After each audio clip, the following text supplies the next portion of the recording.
Hello, dans cette vidéo, nous allons découvrir la fonction décalée. La fonction décalée est quelque chose qui peut être très intéressant et qui est surtout extrêmement précis. C'est pour ça qu'il faudra l'utiliser. La fonction décalée est le plus difficile à découvrir dans le sens où ici, il y a tout plein de noms et la fonction décalée n'a pas de nom. Elle est simplement là dans l'angle. On voit qu'il y a un arrondi en blanc et puis un arrondi en bleu. Comme d'habitude, vous pouvez laisser un peu traîner votre souris sur l'outil et il vous montrera comment ça fonctionne. Je vais vous montrer deux exemples pour décaler.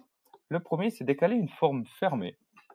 Donc, j'ai ma face de tiroir, admettons que j'aimerais lui faire un chanfrein, une rainure ou n'importe quoi, ou l'augmenter simplement, ou lui mettre le jeu autour du meuble. Nous allons voir comment ça se passe. Je vais sélectionner mon outil décalé, et puis il va directement me demander une distance de décalage. Et c'est là où vous êtes extrêmement précis.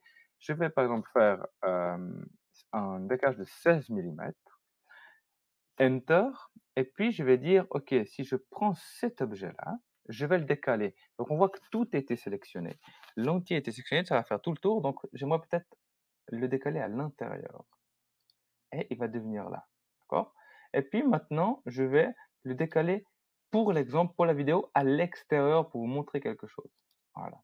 Donc, ma ligne de base était celle-là. Elle avait ce petit chanfrein ici. À l'intérieur, il l'a décalé bien de 16 mm. On va vite contrôler tout ça. Mais il l'a décalé de 16 mm vers l'intérieur. Et puis, comme le chanfrein était beaucoup trop petit, il est passé sur un angle droit.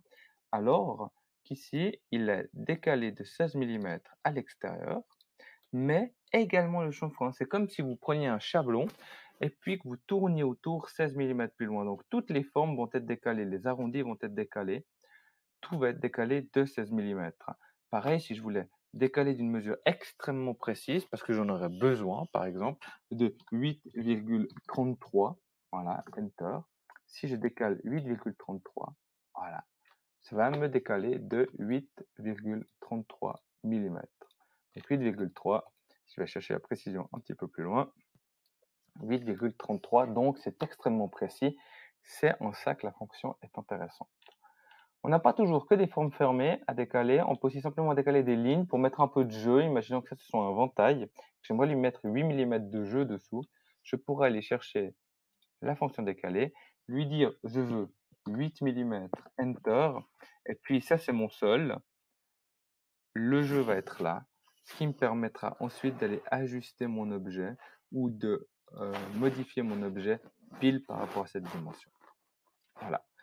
C'est une précieuse aide qu'il faut savoir utiliser et qu'il ne faut surtout pas oublier d'utiliser lorsqu'on en a besoin. Vous savez tout sur la fonction décalée. Je vous souhaite plein de courage pour la suite.